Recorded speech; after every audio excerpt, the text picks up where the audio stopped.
I assume all of you are able to see my slides. Yes, sir. Okay.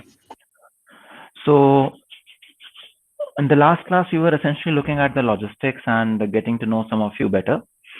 A quick review of the logistics again. So our Google Classroom code is GC6JECU. Have all of you joined the classroom? Anyone who has not been able to join the classroom for any reason?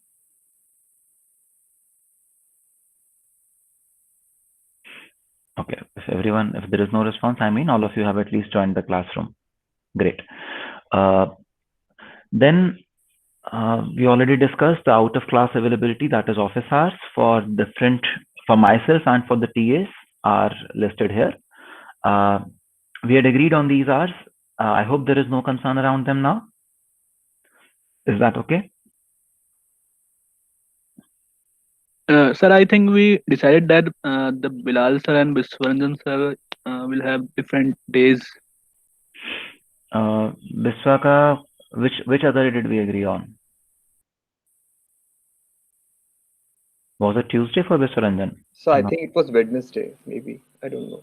Wednesday is already Khalid, so it could not have been Wednesday. I think it's Tuesday. It was Tuesday. Okay. So we will do that. Okay. And is there any conclusion on the substitute class time? Can we have it on Wednesdays, 4 to 5:30? Yes, sir. Yes, sir. Anyone has a concern around that? Because last time someone did say that there was a concern around 4 to 5:30 on Wednesday.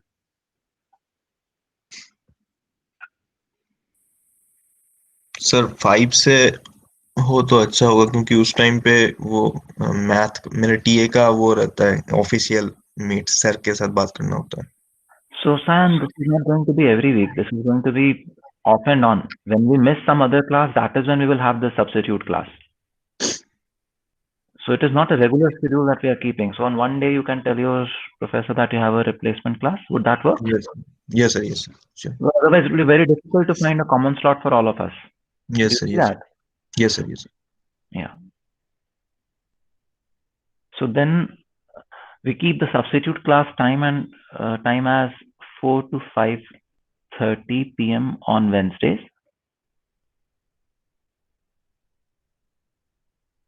And this will also be our quiz slot. Okay, so we will have a quiz in the same slot, either at 5 or something like this, so that you all can can use this up when needed. Okay, so this again, we do not have a quiz every week, so this will be off and on, and we can say that Sayan has a meeting till 5, so the quiz on the quiz days we will meet at 5 p.m. then. Is that okay? Yes, sir. Any concerns? So see, if there are any concerns, please highlight it right away so that we can then look for alternatives. Otherwise, we will go with this.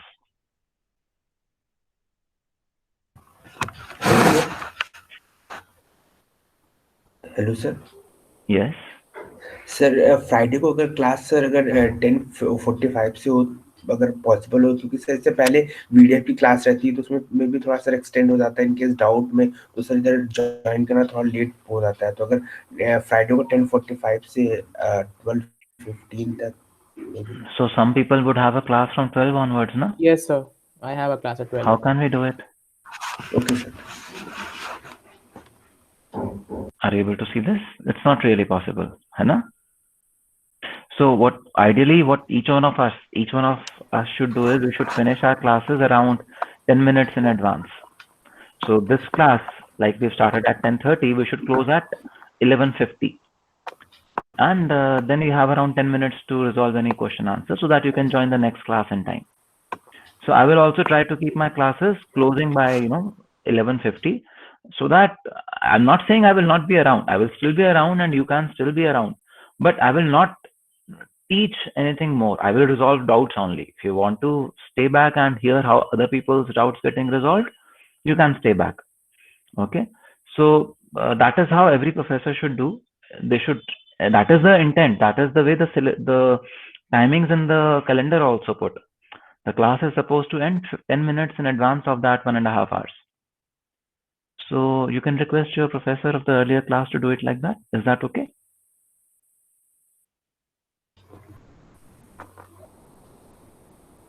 Is that okay? Sir. Okay. So then we come to the first part of this course as to why memories and where are these memories used. So if some of you have already seen this slide. So what do you understand by memory hierarchy?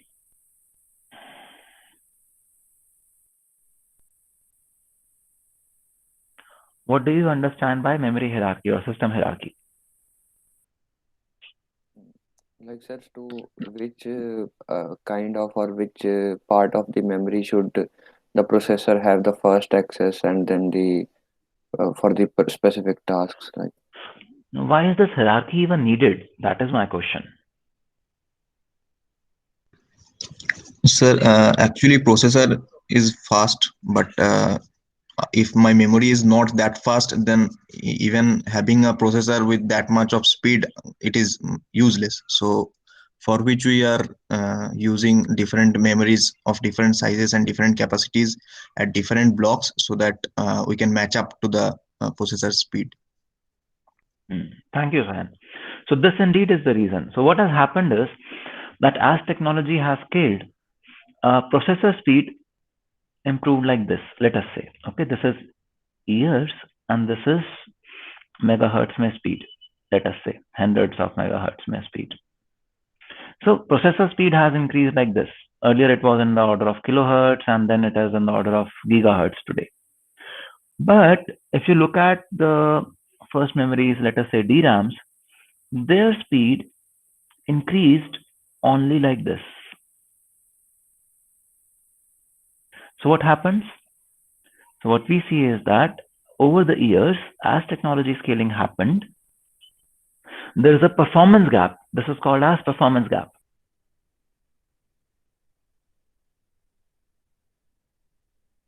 Between the processor and the memory, which significantly degrades the overall throughput of the system. All of you have cell phones? What is the frequency of the processor in your cell phone? So around 2.2 gigahertz. Around 1.5. So 1.5 gigahertz तो सबके cell phone में होगा ही processor का speed, है ना? But do you know what is the access time of a regular DRAM? Any idea?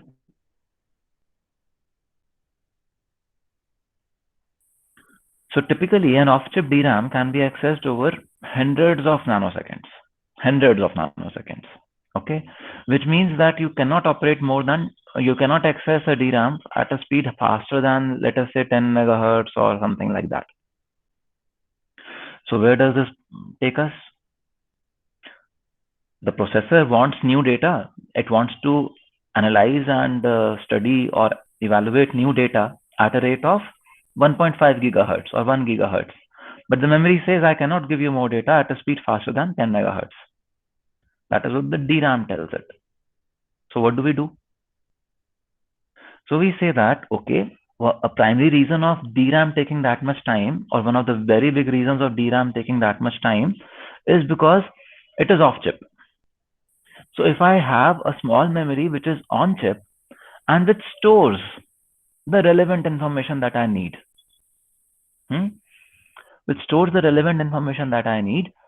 I can speed up my overall system. So because I don't need to, because now if I need to access some data, it is readily available to me. Are you with me? Any questions till now? No, sir. I exactly didn't get what are we trying to conclude from this. I'm sorry? Sir, what are we trying to exactly conclude from this? I didn't get exactly the.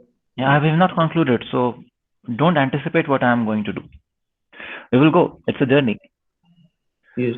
What we are saying is, as of now, what we are saying is that over the past many years, processor speed has increased significantly, very, very fast due to scaling. Has it happened? Yes, sir. However, memory speed has not. One of the main reasons of that is that to access a DRAM, you have to go off chip. And going off chip requires a lot of time. So you cannot really operate by you having only off chip memories. So what is this exactly off chip memory? Off chip means which is not on the same die as the processor. Off the chip. It is not on the same chip. It is outside the same chip. Using some external memory. It may be on the same motherboard, so you may not call it external subsequently. Okay. It may be on the same motherboard. So I do not know what you mean by external. I would prefer to call it off chip as of now. Okay.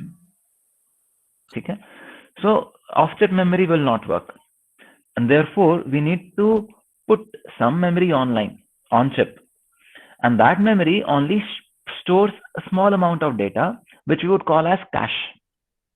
It's a small cache of data, small amount of data, which I assume or which I anticipate my processor will need frequently. And so that my processor can operate much faster. So what kind of data can it be like, and we are storing in the cache for our processor? It can be instructions. It can be data. For example, if you launch MS Word on your laptop. Yes, sir. So one set of information would be what is the instruction code of the MS Word program? Yes, sir. That is instruction, you may say. And the other can be the file that you're opening. For example, a thesis or a document that you're opening, that could be the data.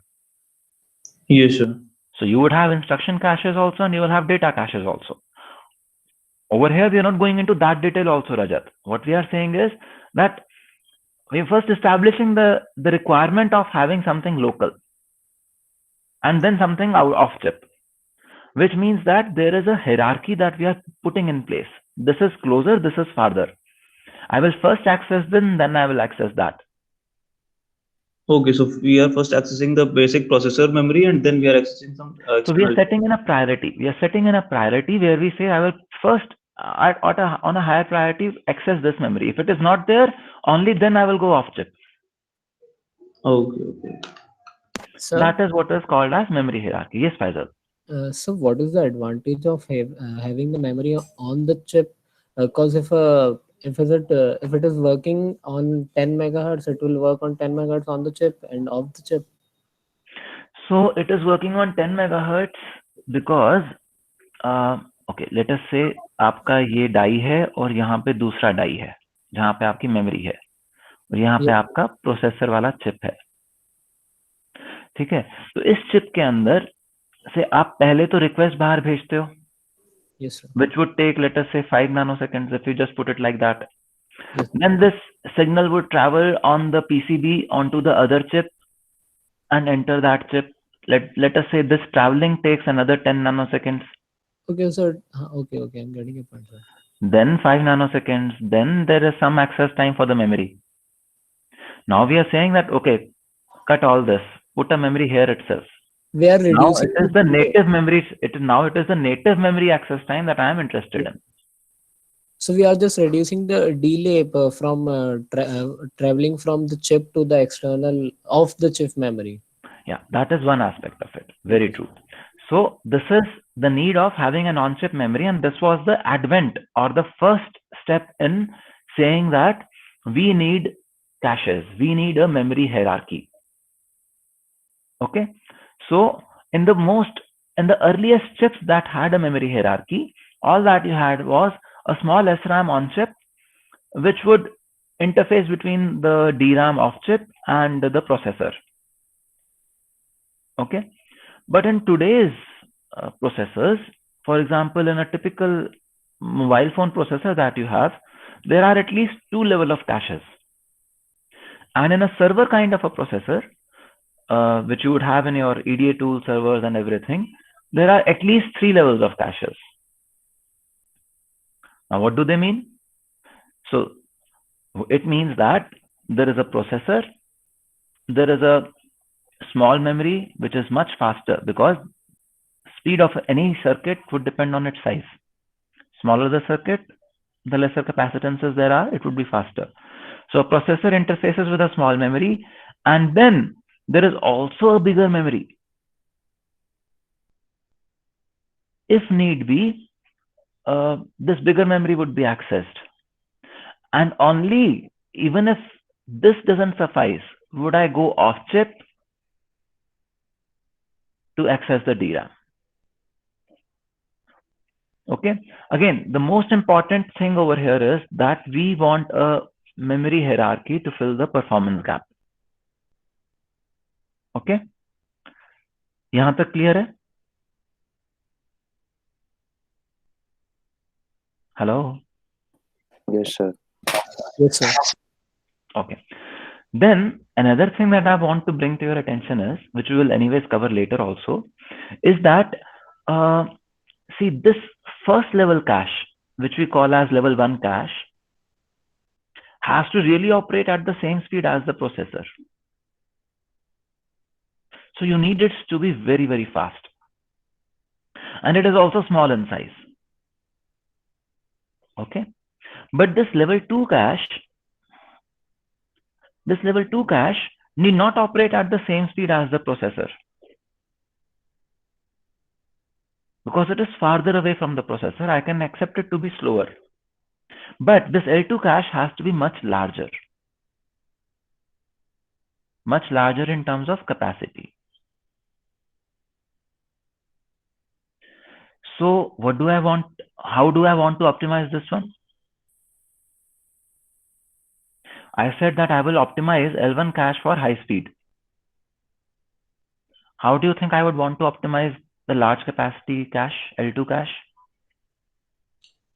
Sir, it can have a small speed, but it may have a large that basically the memory that needs to be accessed should be a greater amount for that. Yeah. So what would be my desire? How would I want to optimize it? Should I optimize it for high speed? Should I optimize it for low power, or should I optimize it for high density? What do you suggest? Sir, high density. High density. सब लोग high density कह रहे हैं, क्यों? नहीं तो low power exactly होना चाहिए. Low power. So Low power तो पे काम justify also ना, just बोलो मत, तुक्का नहीं मारना है, justify करो why low power, why high density. Sir high capacity है तो हम कोशिश करेंगे कि एरिया कम से कम रहे. Okay. क्योंकि वो एरिया ज्यादा कंज्यूम करने का चांस रहेगा. ओके, क्योंकि ज्यादा कैपेसिटी है तो we want to pack as much in as small an area, ताकि ओवरऑल चिप का कॉस्ट कम हो जाए. Very interesting. Any other reason? Sir power का लो पावर. ये सर, क्योंकि अगर ज्यादा हम लोग बड़ा साइज कर रहे हैं तो मतलब एग्जैक्टली उसमें पावर कंजम्पशन भी थोड़ा शायद इंक्रीज होगा, तो फिर उसको भी रिड्यूस करना हमारा एक प्रायोरिटी रहेगी.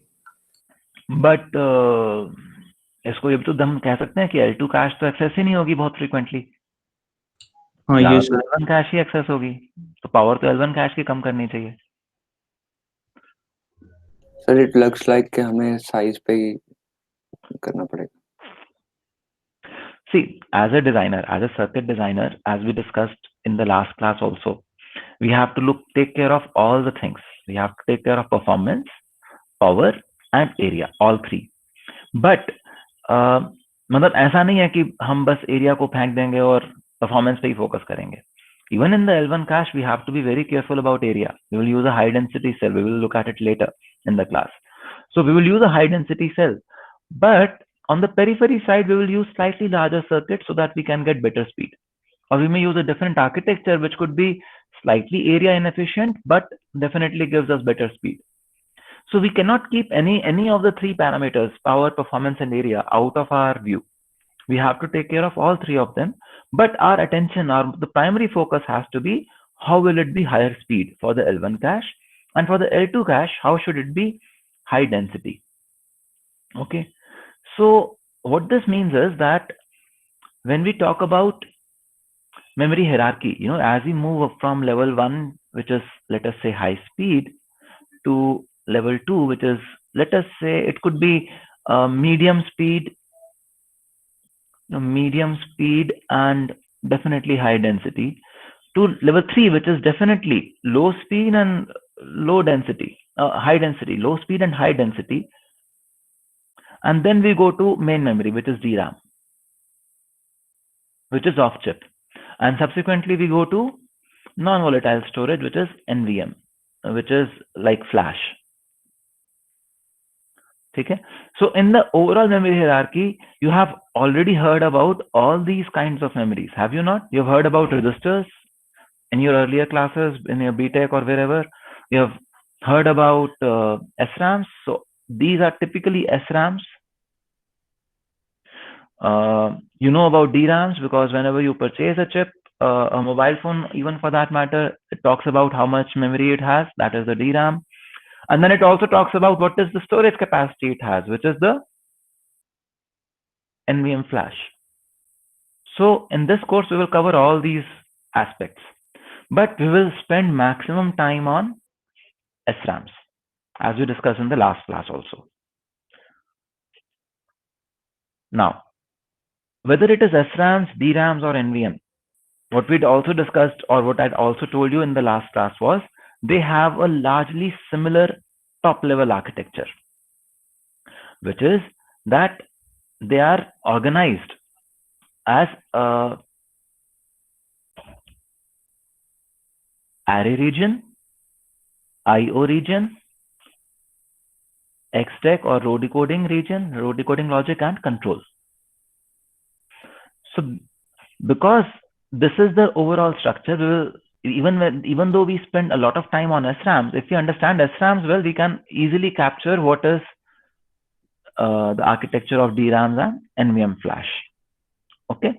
Why I say this is because not all of you, even if you actually enter into a memory design team, not all of you will be designing only SRAMs. Few of you may want to may end up designing DRAMs or flashes, and what we learn in this course can be very, very important and very, very fruitful for those applications also.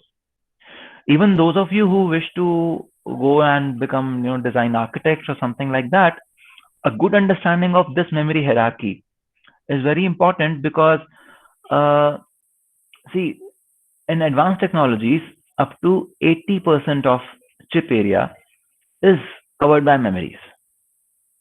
Okay, and in advanced chips which have, for example, AI embedded on it or stuff like that, the overall performance bottleneck comes because of memories. So if you do not understand memories and you do not understand how to use memories well, you will not be able to give the best-in-class solutions to your customers or to anyone for that matter. Okay, so if you really want to make best-in-class designs, whichever place you are, this course can be very, very helpful to you. Okay, so now हमने अभी SRAMs, DRAMs की बात करी और हमने flash की बात करी. इसके बीच में भी there are different kinds of memories. SRAMs and DRAMs are random access memories. The name suggests static random access memory, dynamic random access memory. But there are other memories also which you must have already heard about. For example, FIFO. You've heard about first in, first out FIFO queues? Yes, sir. Those of so I think all of us have done at least 1 or 2 courses on programming. We know about stacks. So last in, first out. Shift registers, all of us would know. Do we know about content addressable memories? No, sir.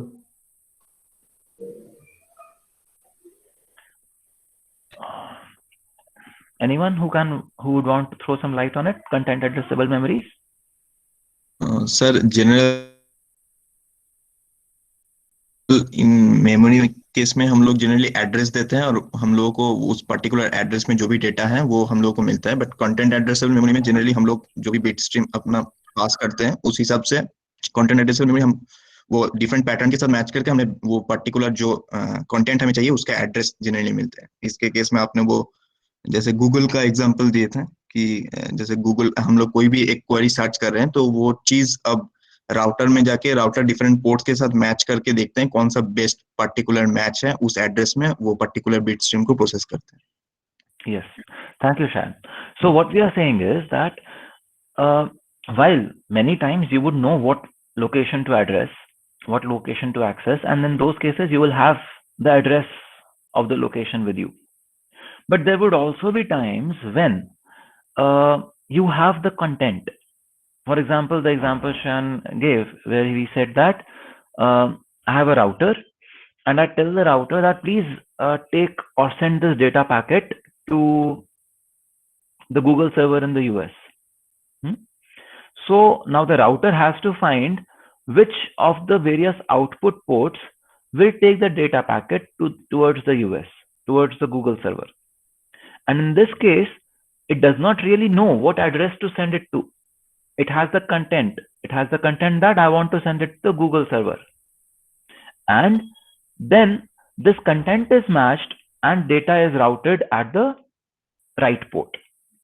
So content addressable memories are in a way compute or at least compare inside the memory logic implemented. So those of you who would want to work more in memories, you will see that many people are today talking about compute in memory or in memory compute or something like that. बहुत सारी terms लोग use कर रहे हैं. And they are talking about it as if this is the first time anyone is talking about compute in memory or logic in memory. Whereas TCAMs have existed for a long, long time. And TCAMs at least do this logical comparison. So TCAMs in that sense were the first in-memory compute operations that were already there. At least the comparison operation was already there. Okay, and nowadays we're also talking about other operations like shift and transpose and add and subtract and so on. But TCAMs were the original in-memory compute systems that existed. Okay, then we talk about EEPROM and EPROMs. Do you know what these are? Electrical programmable random ROM, read-only memory. Yeah. So electrical programmable read-only memory and electrically erasable and programmable read-only memory. Yes. So what do you think is a EEPROM? Do you know any example of a EEPROM?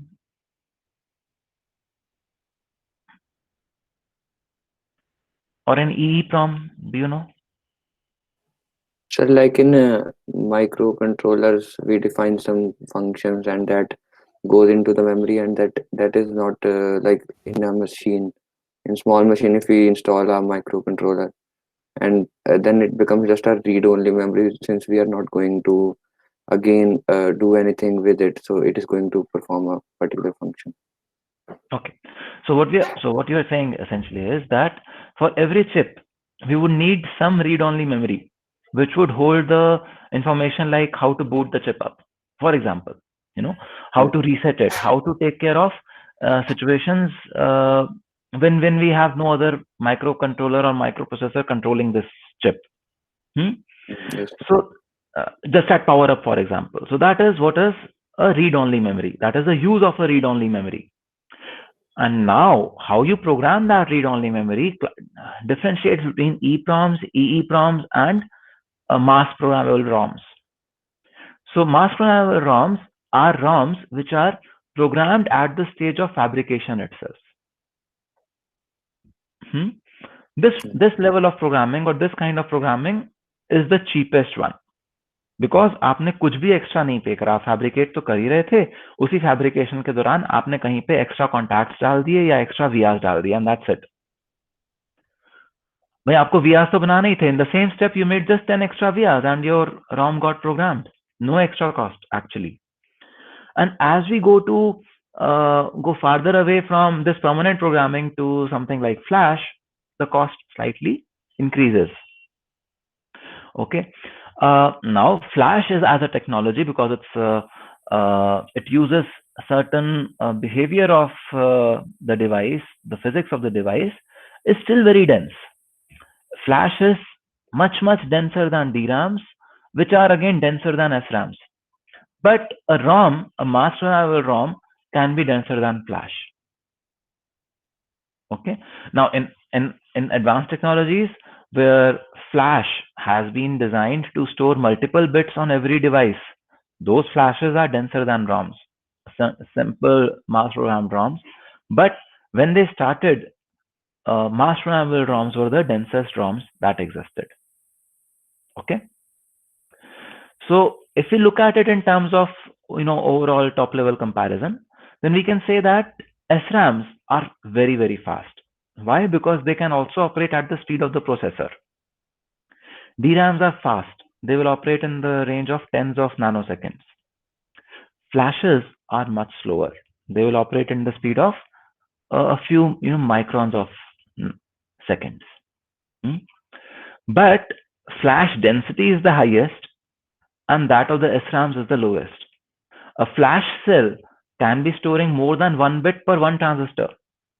Whereas in a SRAM, you need 6 transistors to store. So standard conventional 60 SRAM, 6 transistors are required to store 1 bit of data. What do you think is endurance?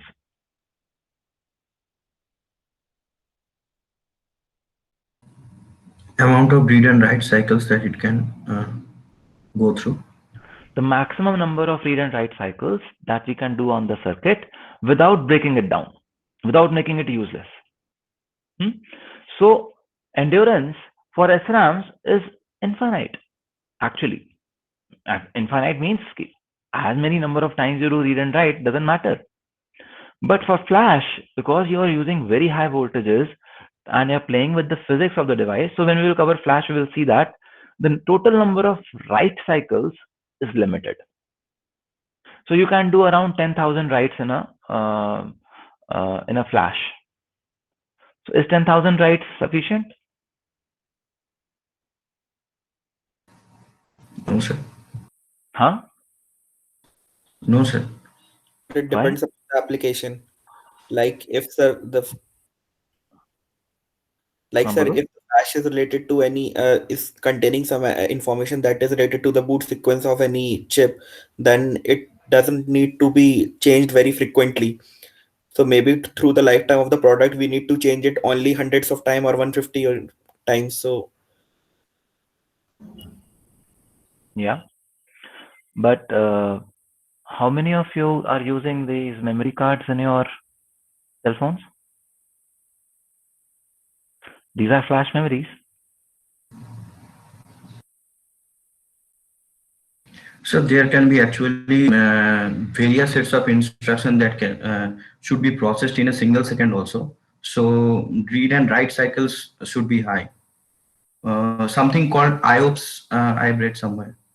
Input output cycle, something like that. Yeah. My question is something different, Debujit. My question is that if I say that a flash can read write only say 10,000 or let us say 1 lakh or 1 million cycles, is that sufficient for a flash? Sir, it would depend upon at what level it is used, because for cache it would be very low, I think. Yes. See, for a cache, if you're operating at 1 gigahertz, you are accessing a memory 1 billion of times in every cycle, in every second, because you're operating at 1 gigahertz. So memory read or write is happening 1 billion times in every second. Yes, sir. Whereas, how many times do you think you would write into a flash?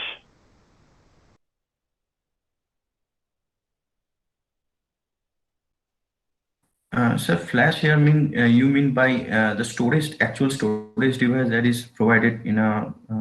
Yeah, in your cell phone also. How many times do you write? Sir, that would be comparatively lower. In any flash cell, you would write once, and then remaining flash cells, flash capacity would be used. Only when your capacity reaches, आपका 64 GB का memory था आपके phone में, and you kind of ate up 63 GB, that is when one day you will wake up and you will remove, clean it up, and then you will again wait for it to touch 64 GB. थोड़े time बाद ये phone ही इतना पुराना हो जाएगा, you will throw it away. That is how it happens. Yes, sir. Now got it. How many times are you erasing and how many times are you rewriting? Very few. In a real use case. Yes. Now, okay, when we are talking about a laptop, it may be more, but even then, it is not कि आप एक ही location पे बार-बार read write कर रहे हो. Am I right? Yes, sir. So, flashes have therefore practically replaced all magnetic drives in solid state storage in our handheld or portable devices.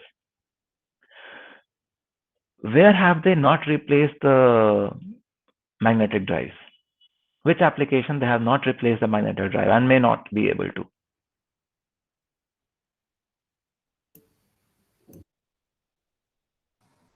So maybe where there is a large amount of storage is required.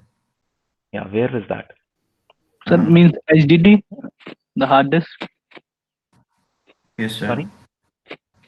The hard disk, HDD. Hard disk तो आपके phone में तो already solid state ही है ना. So servers. Servers.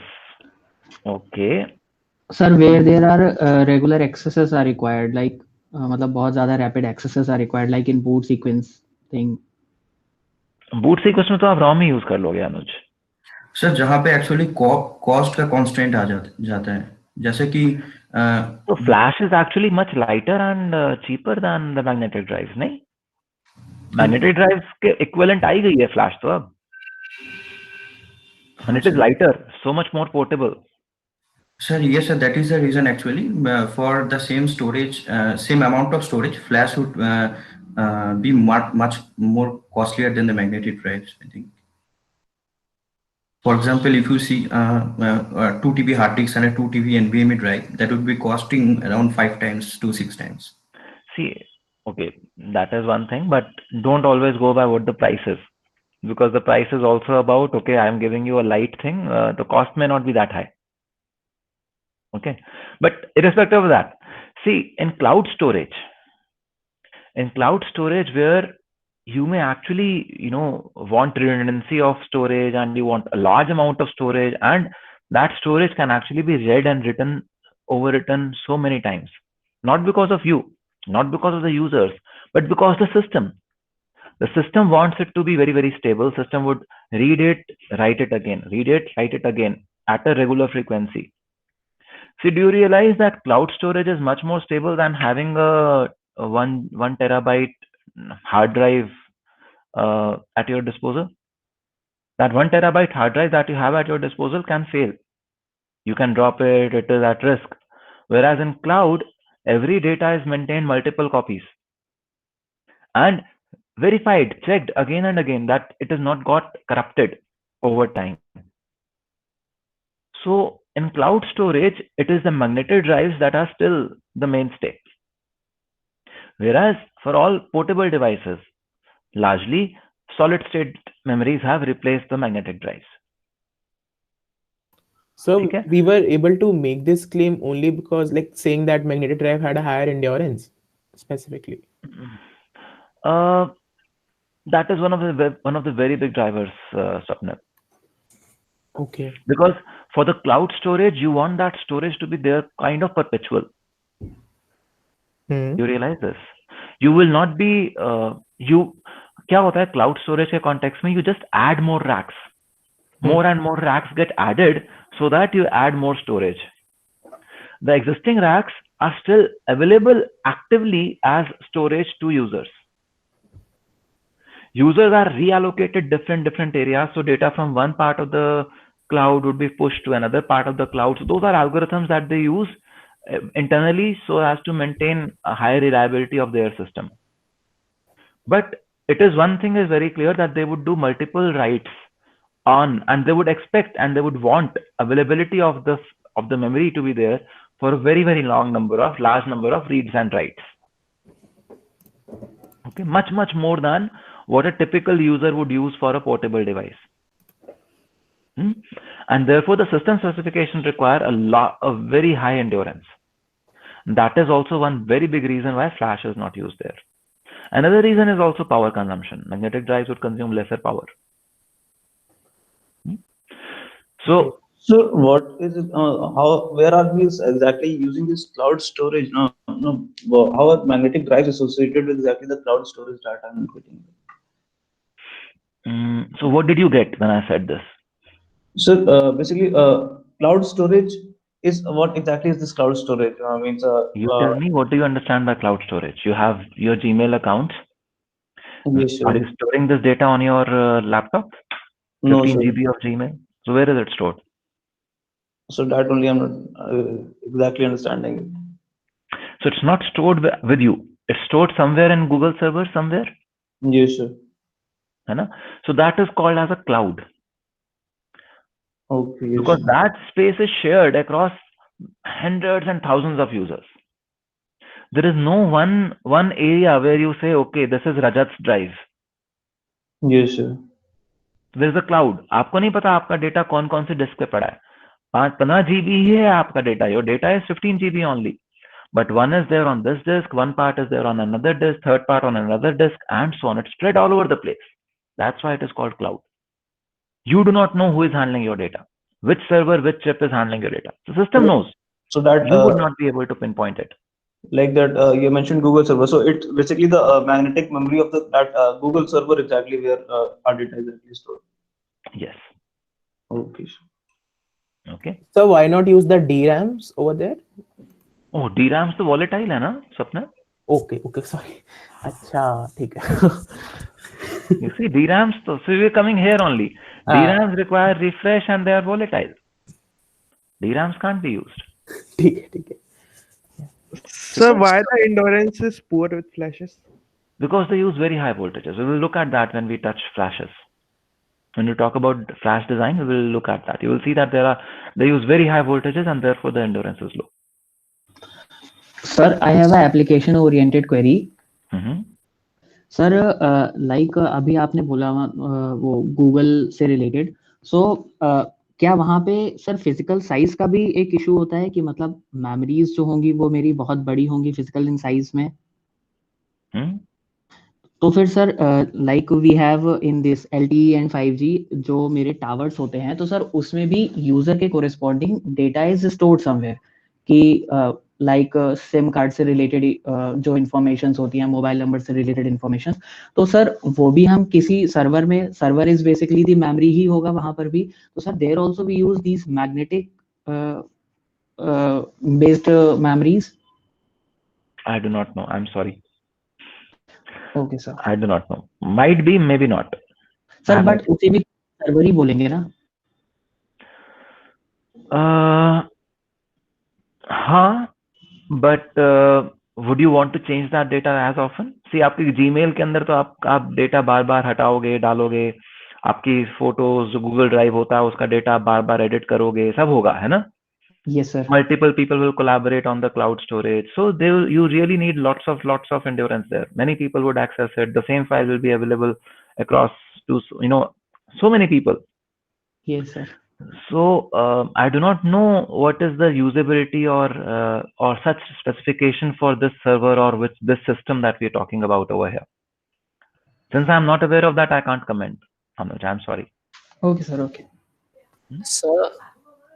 Yes, sir. Magnetic drives का endurance ज्यादा क्यों है फ्लैश से? क्या है उसके अंदर, क्या उसकी फंक्शनैलिटी कैसी है? मैग्नेटिक ड्राइव्स जो आपकी हार्ड ड्राइव्स हैं, मतलब अगर आपके पास कौन सा लैपटॉप है fibre, which kind of a drive do you have their? I don't know. So that is the homework for all of us then, huh? Check out which kind of hard disk do you have. Okay. So magnetic drives क्या होती हैं? Magnetic drives store information in the polarity of polarity, polarity मतलब north pole, south pole कहाँ पे oriented है, in the orientation of their cells. Okay. So if you want to read write, you don't need to do anything. You just need to induce a current in the system, and due to induction itself, the polarity would change, and you will be able to read or write. So the the voltage levels or the current levels are not very, very high. Okay, okay, sir. Okay. Anyways, they are not solid state, so they are not transistor based. They are magnets based. Okay. So their endurance is very, very high. क्योंकि iron है, iron का magnetism थोड़ा ना खत्म हो जाएगा with time. हाँ, okay, sir. You see, that Yes, is where their endurance is unlimited. Yes, sir. ठीक है. So in terms of scalability, DRAMs are said to be the worst in terms of scalability. Even SRAMs and flashes are facing the scalability wall because they are very dense structures already. To scale them further, you know, in advanced technologies, it's taking its toll. And you know, in the next class itself, we will look at how a 60 cell is designed, and you will see that there are sizing constraints that will come into picture, and therefore you will not be able to scale even an SRAM. DRAM scalability is largely bad because of the capacitor that you need to have. You cannot reduce the size of capacitor too much, else it can be corrupted. It can by even small amount of noise, or it would require refresh at a very fast rate. So DRAM scalability is bad in those terms. Other two memories are better in those terms, but they are not the perfect. They are not the most scalable, in fact.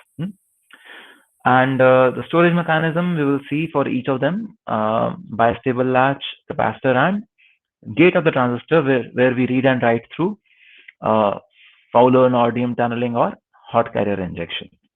Okay. Yes. So. Yes. So, is there a specific reason? I mean, I guess we'll study it. I mean, like you said earlier, that SRAM has kind of endurance which is close to infinity, as we say, so to say. So, is there a specific reason to it? I mean, like SRAM would also have a product lifetime. You would have those factors associated with it. 10 years, 15 years, yes. But उतने में आप कितनी बार भी cache में आप, मैं कह रहा ना, in 1 second you will write 1 billion times. Can do that. Is it not? Yes. And SRAM will not cry. SRAM will say, yes, I'm writing.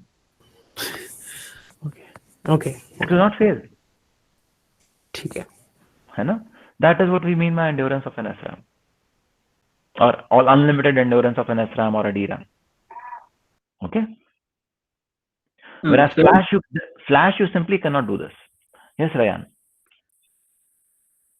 Sir, in flash we are already using a single transistor. How can it be scalable further? क्यों? हर transistor scaling is on technology itself ना. Transistors तो छोटे होते हैं. You reduce the size of the transistors and you scale the flash. Okay, means number of memory units will be the same, or just we are reducing the size. In the same area, I will have double the number of memory units in the next technology. Okay. Okay. Yes. So that is the intent of scaling. Now you double the device density with every technology. Yes. Sorry. There was a question, it seems. Someone was saying something? So? Yes, Swapnil. Actually, we said that flash had low endurance, and the reason you gave was that it was like kind of the high voltage which it uses, right? So to say, because of which the endurance is low over the time period. But on the previous slide, you also have that flash is kind of utilizing the minimum power out of all those three. So but don't these two things contradict with each other in a way? Can we have a look on the basic structure of flash? We are very familiar with the 60 structure of SRAM, and we will see. Don't worry, Akshat. So this is a teaser. This is a teaser to tell you to stay on, huh? You're still in the shopping period. I know this. I don't want you to dump me. Yes, sir. Actually, we are means very curious about that flash. In the last semester, you mentioned the DVD, so I was very curious to know about the flash. And I'm very happy that you're curious, Ryan. And this time I'm trying that we get a lecture done from someone in the industry to tell you about the flash cells, so that we get to know about the latest and the most advanced cells right away from the horse's mouth. See, I'm an SRAM designer. I'm not really a flash designer. So मैं आपको बता दूंगा, but that information may be obsolete. So that's why I'm trying to get a expert from the industry who is working on flash day in and day out. and let's see if I'm able to get him on board. But that is what my intent is. Sir just one more question sir flash में single transistor होता है and you said कि उसके endurance खराब है तो sir उसका main reason वही है ना कि वोल्टेज है जैसा हम लोगों ने डीवीडी में लास्ट लेक्चर में वो रेडिएशन हार्डनिंग वाला जो सर लेक्चर था हम क्या वही वाला रीजन इसमें बोल सकते हैं ना इसकी एंड्योरेंस कम क्यों हो रही है बिकॉज वोल्टेज हाई है और वो डोंट जंप द गन ना अभी बस ये जान लो कि ये है बस क्यों है वो हम मैंने बता तो रहा हूँ we will look at it in detail in the course there is a full one lecture we will spend on it भाई डोंट जंप द गन अभी so this is a teaser again this is a teaser to hold you on ठीक है okay sir आगे बढ़े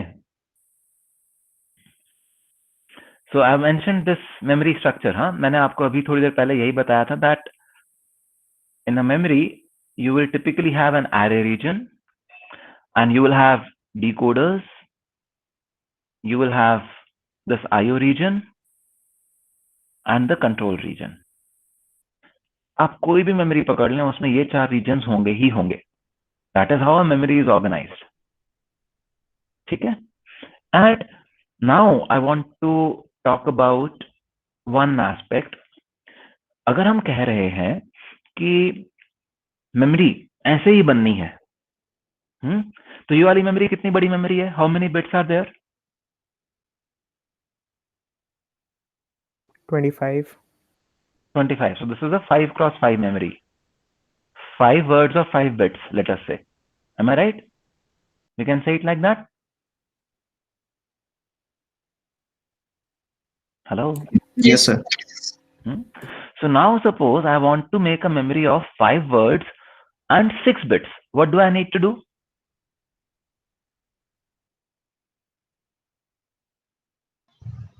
We have to add one more column. Add one more column. All that I need to do is I need to extend this and add one more column over here.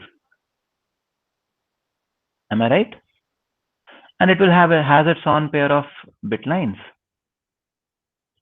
And over here I will also extend the IO region a bit. Am I right? Are you with me? Yes. So if I want to make it a 5x7, what do I need to do? Add one more column. Add still one more column. Sir, why can't we store it in just below that because we are connecting through a bit lines below also? We are connecting through the second row also through the bit line. So why can't we use that second row for storing that? Why are we just increasing the columns one by one? Because at one point of time I will access one word, no? I will give one address, so one word will be accessed. Okay. Am I right? Yes, sir. So if I want more bits to be accessed, I need to extend this. Now suppose I wanted a 5x2. What would I have done? You would have reduced the number of columns. So I would have stopped the memory from going beyond this. Am I right? Yes. So what am I doing? Depending on the requirement of the user, by adding a few more columns or by reducing some columns, I can change the size of the memory. Yes. So whether you have a 32-bit processor or a 64-bit processor or a 128-bit processor, let us say, or an 8-bit processor, I can have the same decoder there, the same IO there. I just extend or increase the number of IOs that I will put. I will increase the number of cells that I will put, and I will be able to get the memory of your size, of your requirements. Can I do that? Yes, sir. So what this means is, and this is what is actually also done. What this means is that as a designer, you will rarely design just one memory. You will instead design an architecture. You will design a platform or a program through which if the user wants a larger size memory, you increase the number of rows. So you can increase the number of rows also in the same manner. Am I right? You can do that? Yes, sir. So you essentially write a program or make a ecosystem, make a infrastructure where depending on what the user has requested, you can create that memory on the fly. Are you able to see this? Are you able to see that this is possible? Yes. So you are not essentially designing one memory then. At all times, you're looking at designing a overall ecosystem where any size of memory can be designed depending on what the user requires. And this ecosystem or this system is called a memory compiler.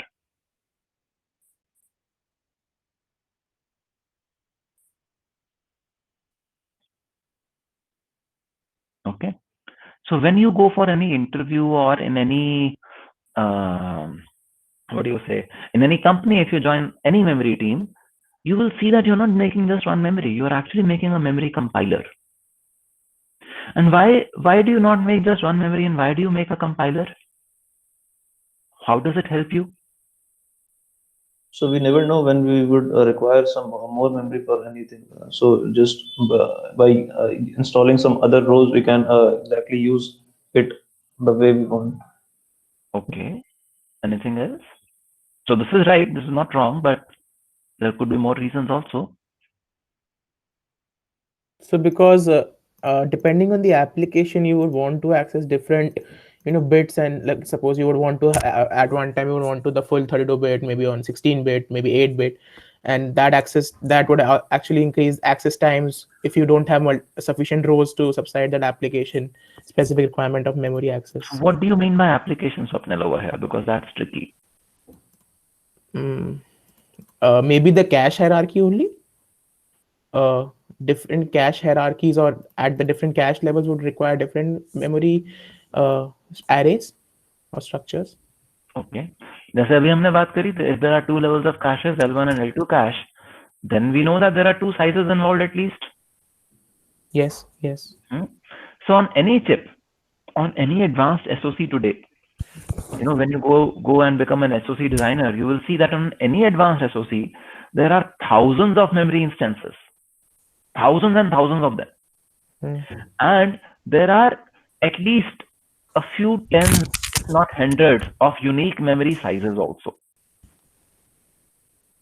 Okay, so there could be 10 instances of a memory size, let us say 1K cross 32. There could be 20 instances of a memory size at 16K cross 16. I don't know. So depending on what is the design of the SoC, you may have numerous unique instance sizes, and the total number of instances on an advanced SoC can be really very large. Okay, so if I am an SoC designer and I approach you who are a memory designer and I tell you that, okay, Swapnil, or okay, Rayan, okay, Anuj, okay, Akshat, please design these 200 memories for me. You will first ask me, when do you need these 200 instances? What will I say? Okay, my tape out is 20 weeks down the line. So you have sufficient time. Or let us say my tape out is 1 year down the line. I give you so much time. But realize, अगर आप इन 200 instances को, 200 unique instances को अलग अलग बनाओगे, even then you will require at least 200 to 300 man years to make these instances.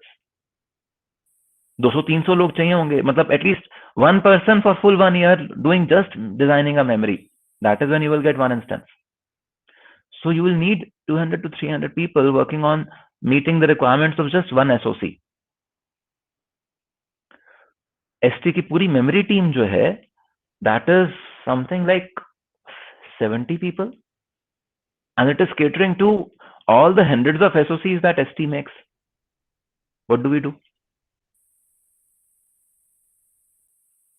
That is where we require the compiler architecture. We say that, okay, I can design and optimize the memory periphery, let us say, for high speed. And now when some user comes and asks for a high speed 1K cross 32 memory or 2K cross 32 memory, all that I need to do is change the number of bit cells that are connected in the memory. Are you with me? Sir? Yes? What do you mean by memory instances? Every instance where you use a memory, every time you use a memory, you call it an instance. So, sir, what do you mean by an instance exactly? So, for example, in a processor, if you say that you have a L1 cache, so that is one time that you're using a memory. Then you have an L2 cache, that is the second time you're using a memory. Then there is an L3 cache, that's the third time you're using a memory. So there are 3 instances of memory usage in this example that we just took. Okay, so sir, when we use that thing, we call it an instance of a thing. Yeah, when we have to put something on the die, we call it as an instance. That this is one instance that has been used. Every time you use it, you say you count it as an instance of usage. So when I put the L1 cache on the chip, I call it a first instance of L1. Yeah. अब थोड़ा सा और सुनो.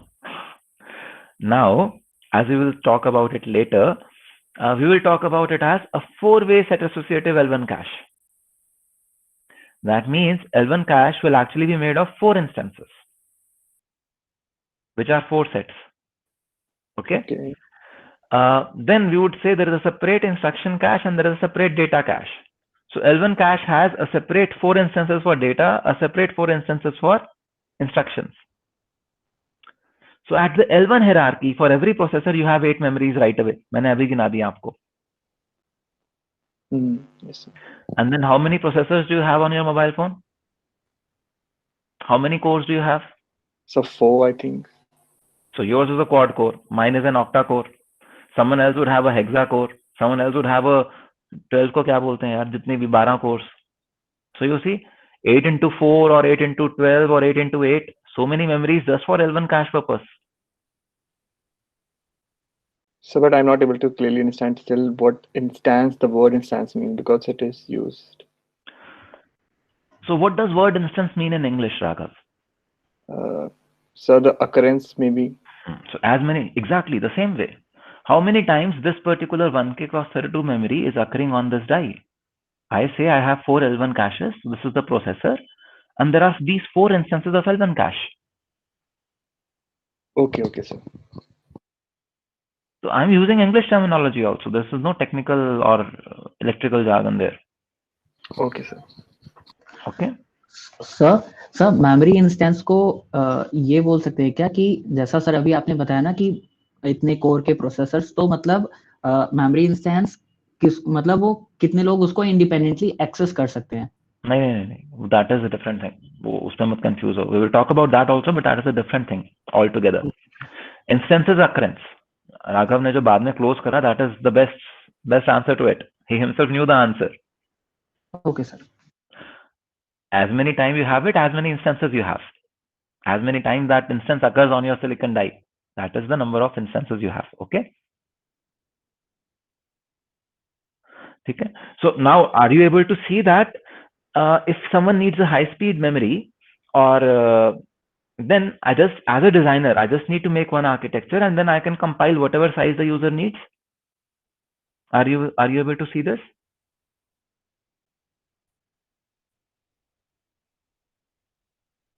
Yes, sir.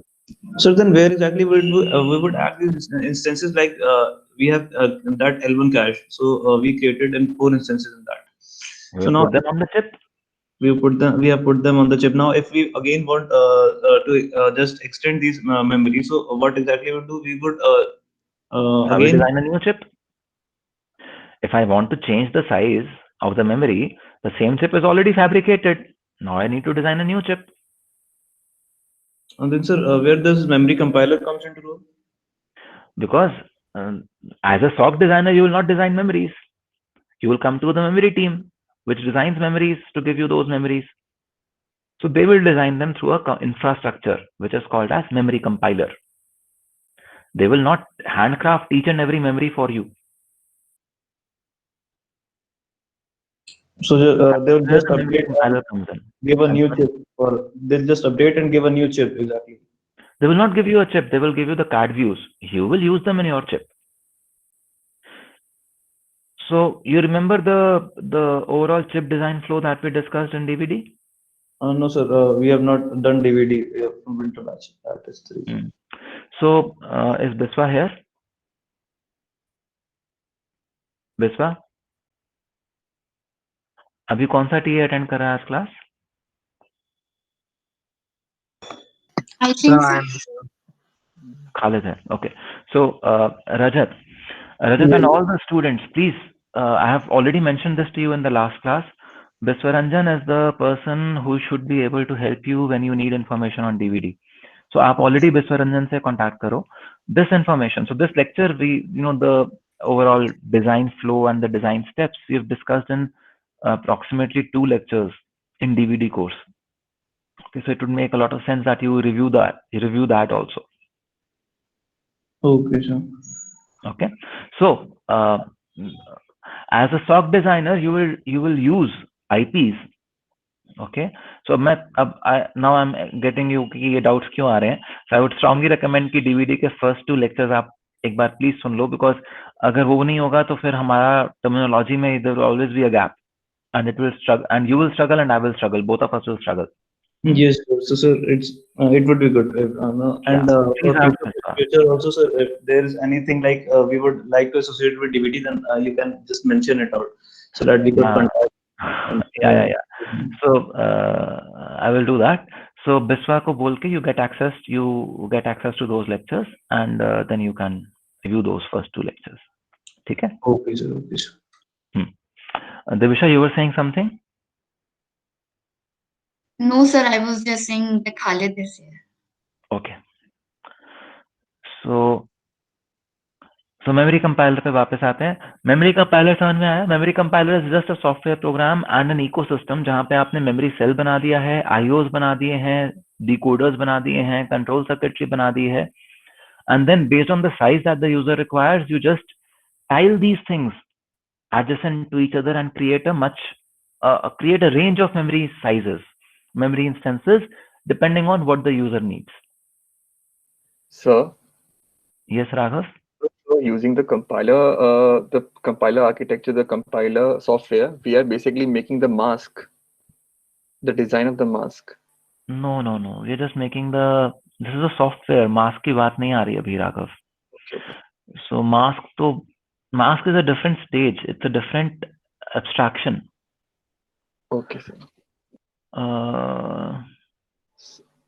So again, I would strongly recommend that you watch those first 2 lectures in DVD. That is where you will get a much clearer view of what we are talking about. Mask is a completely different stage of design. Okay, sir.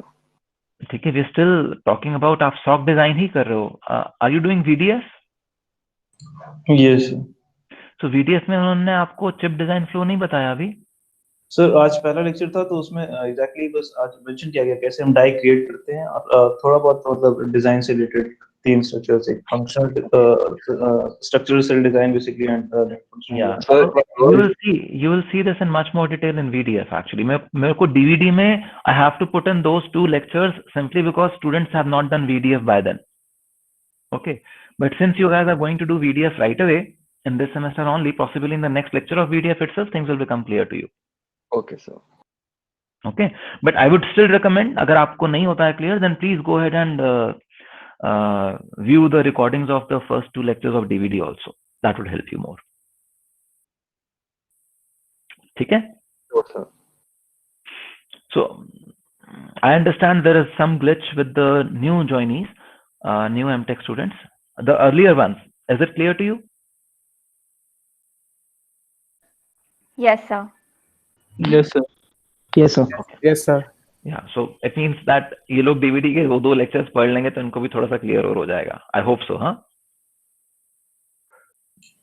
Yes, so then we'll watch that soon. Yeah, please.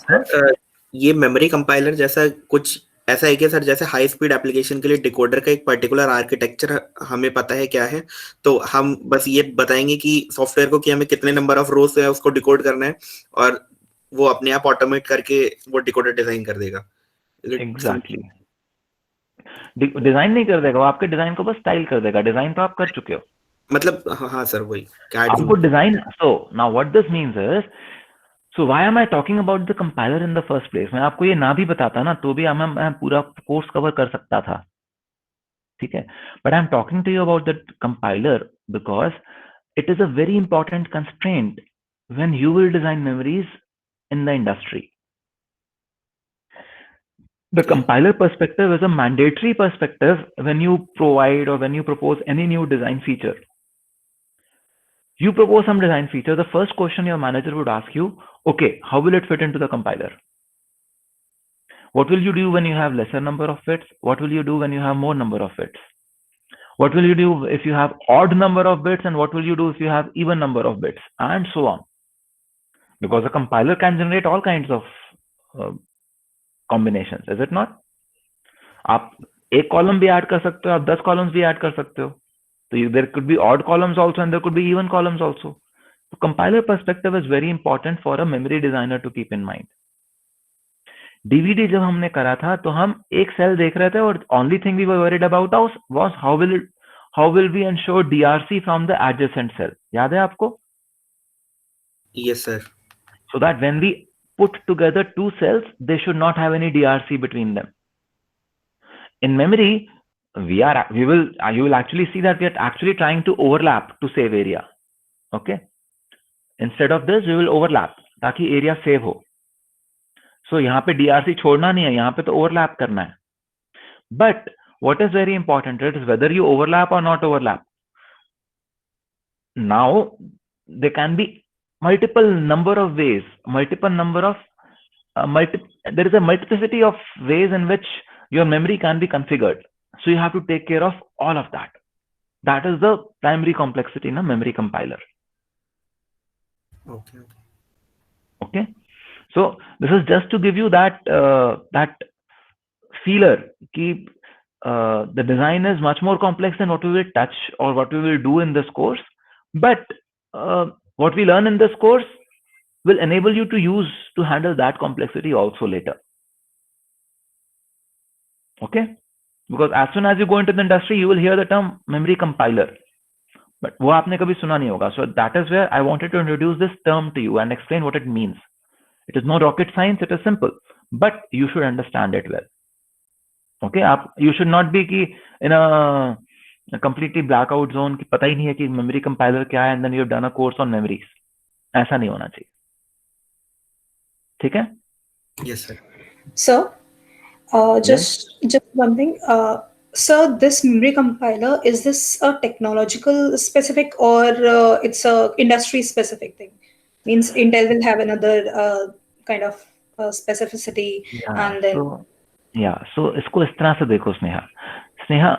when I say कि मेरे को इतने सारे cells style करने हैं, तो memory compiler के अंदर वो cells भी हैं. If I change the technology, the DRCs would change. So I would need different cells. So there would be definitely a different memory compiler across different technologies. Definitely. Okay. Even in one technology, when I say that this memory compiler is for high speed and this one is for high density, there are two different memory cells, two different sets of layouts, everything is different. Architecture can be completely different. So in every technology also you will have multiple compilers. Okay, sir. Yeah. Perfectly. Sir? Yes? Sir, you said that we are in memory, we are overlapping the DRCs. But sir, in DVD you mentioned that we don't follow the standard cell topology in memory. The standard cell topology said leave half DRC so that when you bring two cells together, there still is full DRC between them. Now what I'm saying is in memories, you don't leave half, you actually overlap. So we do not follow the DVD rules. You see? Okay. So means in the DVD you drew the layout for SRAM. No. For 4-bit. No. Okay, so SRAM cell का जो हमने layout देखा था, उसमें तो हमने sharing दिखाई थी ना? हाँ सर, तो उसमें सर जो ओवरलैपिंग ऐसे कैसे देख सकते हैं? उसमें तो हमने जो लेआउट बनाया था वो उसमें शेयर कर लिया था. Sharing is overlapping. ओके. तो मींस उसको हम स्टैंडर्ड सेल से ऐसे ओवरलैपिंग नहीं कर सकते ना कि हम तो मैं जो हमने SRAM उस टाइम बनाया था वो टोपोलॉजी डिफरेंट थी, मतलब से ऐसे कंपेयर नहीं कर सकते कि उससे SRAM. ओके, जब आपने अपने OAIs या AOIs बनाए थे So what did you do? The first things you drew was VDD and ground rails, which were 13 tracks or 12 tracks apart. Is it not? Yes, sir. SRAM के अंदर आपने कुछ करा था ऐसा? No, no. है ना? So they are completely different. उनको compare ही मत करो. ठीक है? Okay, sir. So now this is one aspect of design when you look at memory design. Another very important thing is that memory in itself can be in multiple states. It could be in idle state, it could be in pre-charge state. So we will understand all these terms later also. It would be ready to accept the new clock. It would be in the read mode. It would be in output mode, that is write mode or whatever. And it could be in the standby mode. So for every memory, because it exists in so many states, there would be many control signals that you will need to have. And these control signals would state as to how memory would move from one state to another. Now you don't need to worry about the complexity of this state machine diagram. अभी तक तो आपने 3 या 4 states के state machine diagram देखे होंगे, Mealy machine, Moore's machine and all that. But in memory, there are so many more states that you need to take care of. Okay, and that is also one thing that adds to the overall complexity of memory design. And that is why, again, you know, it is good to go through this kind of a course so that आपको थोड़ा सा complex designing का perspective ज़्यादा अच्छा आ जाए. Okay. It is almost time now, but we will have a quick look at how memory operation happens. Okay. So let's say we have this memory where there is an array, as we discussed, decoders, control, and IOs. So in the control region, you have what we call as pre-decoders, which would pre-decode the addresses, and a clock generator. They do the pre-decoding and the clock gets generated. And then what happens? This information is taken to the X decoders. A word line would be generated. So this signal is called as word line would be generated to select memory cells. Memory cells would discharge what is called as bit lines. Differential that appears on the bit lines is sensed through this sense amplifier.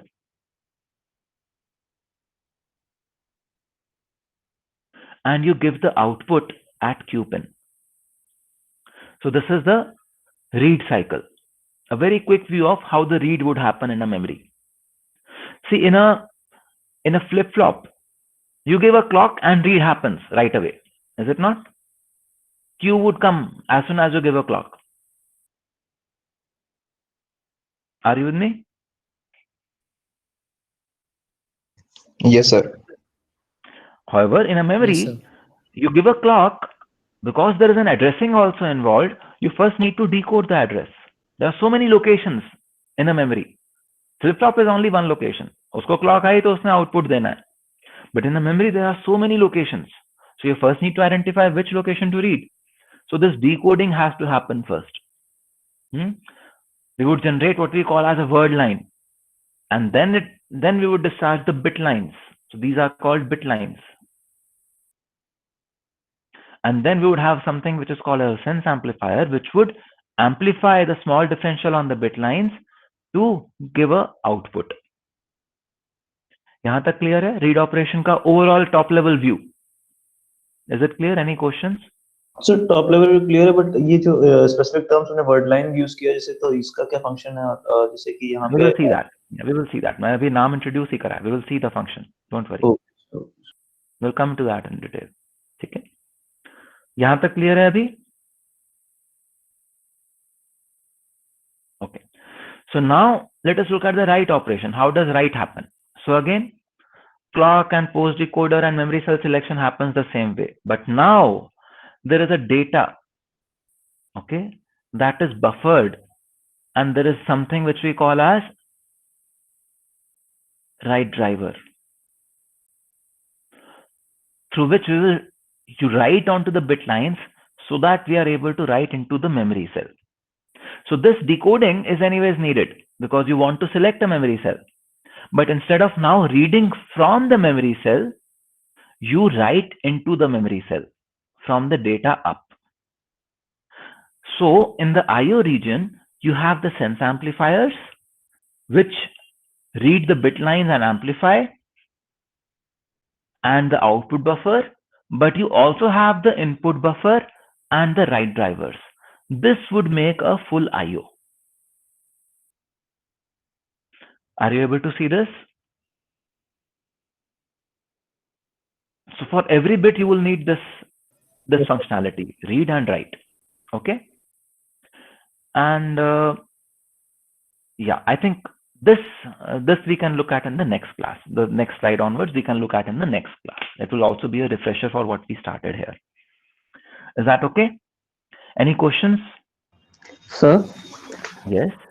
Sir अभी जैसे हमने ना starting में 5 word cross 7 bit वाला sir अभी हम लोगों ने जब डिस्कस किया था बनाया, तो सर इसके कोरेस्पॉन्डिंग जो सेंस एम्पलीफायर है तो मतलब हर एक जो उसमें सर एक छोटा सा मेमोरी वाला ब्लॉक था, तो हर एक मेमोरी ब्लॉक के कोरेस्पॉन्डिंग हमारे पास में ये राइट वाला और रीड वाला सेंस एम्पलीफायर होगा.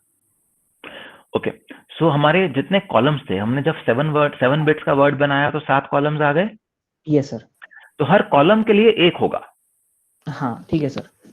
है ना, क्योंकि ओवरऑल नंबर ऑफ सेल्स 35 थे, तो 35 नहीं होंगे अनुज. ठीक है सर. हर कॉलम के लिए एक होगा, और उसी तरह से जितनी नंबर ऑफ रोज हैं उतने रो डिकोडर्स होंगे. तो सर अगर मतलब मेरी मेमोरी का साइज बहुत बड़ा है, अगर वो 1 GB या 10 GB में है, तो सर ऐसे तो सेंस एम्पलीफायर तो बहुत सारे हो जाएंगे. होंगे. जब इतने सारे मेमोरी सेल्स हैं तो फिर मेमोरी सेंस एम्पलीफायर भी बनाने ही पड़ेंगे. तो सर सेंस एम्पलीफायर तो एक एनालॉग वाला कंपोनेंट है, तो सर उसकी वजह से भी मेमोरी में मतलब वो डिस्टॉर्शंस या फिर मतलब ग्लिचेस टाइप हो सकते हैं. तो आपको इसका मतलब सेंस एम्पलीफायर थोड़ा सा ध्यान से बनाना पड़ेगा. We will look at it in the course. Okay sir. Okay sir. ठीक है. Yes sir. हाँ जी. Anything else? सर आपने डीवीडी में आई थिंक ये कहा था कि we can share the sense amplifiers among the columns ऐसे. Yeah, we will see that. अभी हम Mux 1 की बात कर रहे हैं. When I will go to higher Muxes, we will see we can do sharing also. We will do that. Don't worry. Good that you remember this. Sir? Yes, Faisal. Yeah. Sir अगर sense amplifier के बगैर हम direct bit दे दें, अगर हम read कर रहे हैं, अगर हमने डायरेक्ट दे दी तो क्या होगा अगर वो एम्पलीफायर नहीं यूज कर रहे हैं? हाँ, कर सकते हैं. We will see कि सेंस एम्पलीफायर यूज करने की नीड क्या है. We will see that in the course. Don't worry. We will cover it. Okay. Sir. Okay sir. Sir generally वो आपने ये शायद उस टाइम पे कभी कवर किया था, बट वो प्री डिकोड का कॉम्प्लेक्सिटी हम लोग जनरली पोस्ट डिकोडर से ज्यादा रखते हैं. तो इज दैट द रीजन कि हम लोग क्लॉक जनरेटर को पोस्ट डिकोड के साथ अटैच कर रहे हैं, सो दैट वो एक्टिविटी फैक्टर वाला चीज पावर में? No, so there are architectures जहाँ पे even प्री डिकोडिंग में भी क्लॉक जाती है. Okay. So ऐसा मत कहो. So there are benefits of mixing it in the pre-decode stage. There are disadvantages of mixing it in the pre-decode stage. We will look into all of this. Don't worry. Okay. So I'm so happy that all these questions are coming. It means that I have triggered the right points. Huh? I'm happy that these questions are coming, because now you will look forward to these answers as we progress. So keep these questions alive in your minds. Write them somewhere. Okay, we will cover this. We will cover this. Okay. Anything else? Hello, sir. Yes. Sir, we have seen the hierarchy of cache. When we go through our mobile and when we see our applications, there it is mentioned about the cache storage. Like one application will have cache of about 5 MB and one about 8 MB like that. But our overall cache size will be around 5 MB or something. I don't know the size, but the size will be low.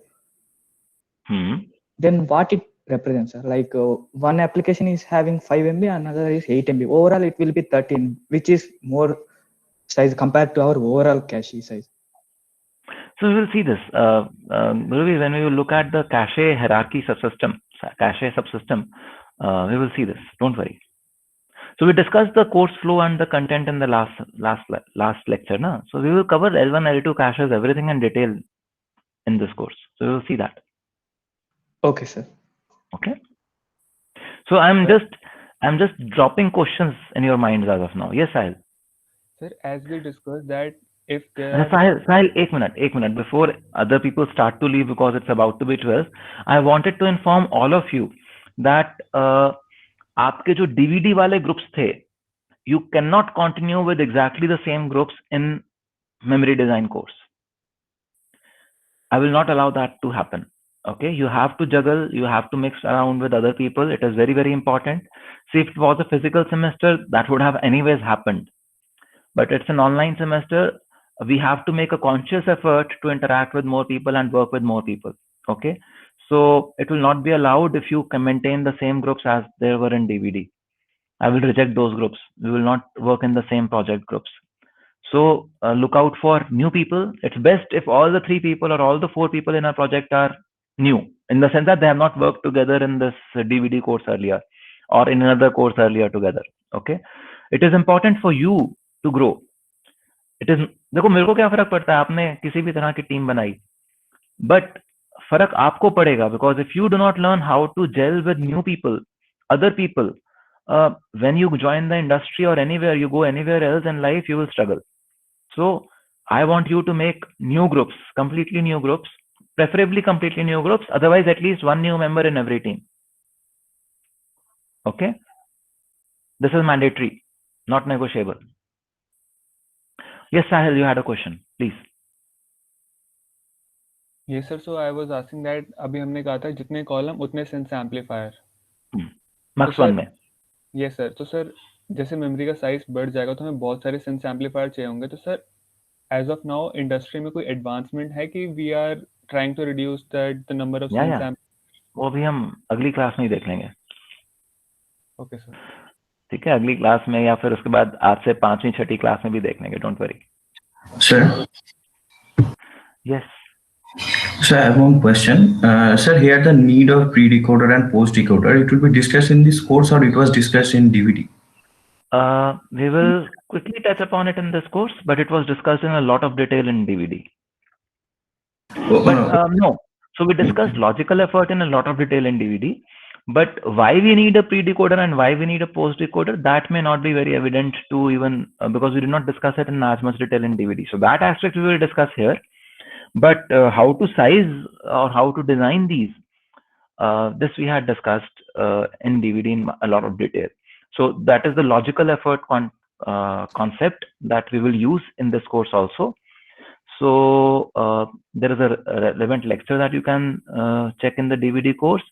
And Vespe and Rabi both have logical effort concept established and given in sufficient detail. You can study from there also. Sir, one more thing just to clarify. Sir, means how much of DVD that we have to cover up so that we are comfortable with this? So again, we only use the very, very basics, except logical effort, and then a bit of design styles like pass transistor logic and everything. We will not use anything of DVD. See, जो DVD के मैं first 2 lectures कह रहा हूँ, they are not DVD actually. In fact, DVD के first 6 lectures are not DVD. They are just introduction to VLSI. Okay. So because you're doing a VLSI course, you need to be introduced to VLSI, and I do not want to do it again in this course. So that is why I'm saying DVD के first few lectures देख लो, that should be sufficient. Okay, sir. The first 2-3 lectures would be sufficient for this course. Yeah. Not more than that. Okay. And then when it comes to PTL and other design styles, or when it comes to logical effort, these are the 2 topics which we will need in memory design also.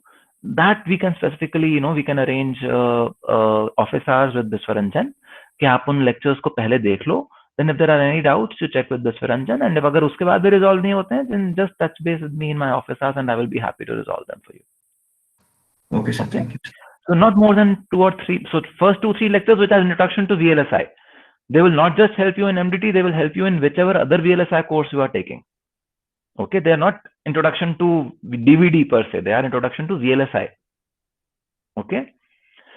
And then these two topics, design styles and logical effort, these two topics we will need. And design styles may be dynamic logic design style and fast transistor logic. Static आपको already आता है. Dynamic भी हम ज़्यादा नहीं लेंगे. Sir, regarding lectures, we should contact with Biswaranjan sir. Yeah, Biswaranjan is the first point of contact for you for anything linked to DVD course. ठीक है? सर प्रोजेक्ट का जो ग्रुप साइज रहेगा वो वैसे ही रहेगा जैसे डीवीडी में था, अगर थोड़ा कंपैरेटिवली इजी टॉपिक है तो 3 और थोड़ा टफ है तो 4. Yes. Okay sir. और सर प्रोजेक्ट के टॉपिक्स कब तक पता चलेंगे? I think something like second week of Feb, third week of Feb, that should be good enough. ना 1 month into the course आपको at least पता तो हो कि कोर्स में है क्या, तभी तो चूज कर पाओगे. अभी टॉपिक्स दे दूं तो क्या करोगे उसका? Yeah, sir. Okay. है ना? Get into the course, then we will discuss the topics. Sir, means we will have means a more tougher topic, like we have in DVD. We had sense amplifier as a more challenging topic. We will be having a similar kind of thing here. So इसको इस तरह से कह सकते हैं Ryan कि there will be topics which we will cover earlier in the course, so you may find them easier because आप उनको already पढ़ चुके हो. ठीक है? And there will be topics that we will cover towards the end of the course. Like in DVD, we usually touch upon sense amplifiers. इस बार तो the semester was online, so we did not even touch upon sense amplifiers. But otherwise, we usually do touch upon sense amplifiers. So, but it's towards the end of the course, तो आपको सारा learning खुद करना पड़ता है. So that is the difference between a tough topic and an easy topic, according to me. Otherwise, every topic is equivalent. I allow more number of students when I see that the volume of work is more. It is not an indication कि ये topic difficult है या आसान है. It is only an indication कि इसमें काम ज़्यादा है. When I say 4 people or when I say 3 people, it only means कि इसमें काम कम है तो 3 people are sufficient. इसमें काम ज़्यादा है तो 4 people may be required. It is not about easy or difficult topic at all. Okay? Okay, sir. Means एक ये सजेशन थी कि अगर this semester most of the students will be taking a more means challenging topic. So if you could give us all the topics for the projects earlier, means we can start working so that Yes. हमारा means last में मतलब ज़्यादा congestion Sure, we will do that within the second, third week of February. We will do that. Don't worry. Mid-sem से पहले दे देंगे. Sufficiently पहले दे देंगे. ठीक है? Okay, thank you, sir. फिर तुम स्ट्रगल करोगे ना, नहीं काम तो शुरू कर नहीं पाओगे बिकॉज असाइनमेंट्स भी हैं. That means थोड़ा वर्क स्टार्ट हो जाएगा ना कि इस पे हम थोड़ा पढ़ लेंगे. We will anyways give. Don't worry. We will give. That's not a challenge at all. I just want you to be ready to accept those topics. नहीं तो समझ ही नहीं आएगा क्या टॉपिक है. है ना? Yes. ठीक है? Anything else?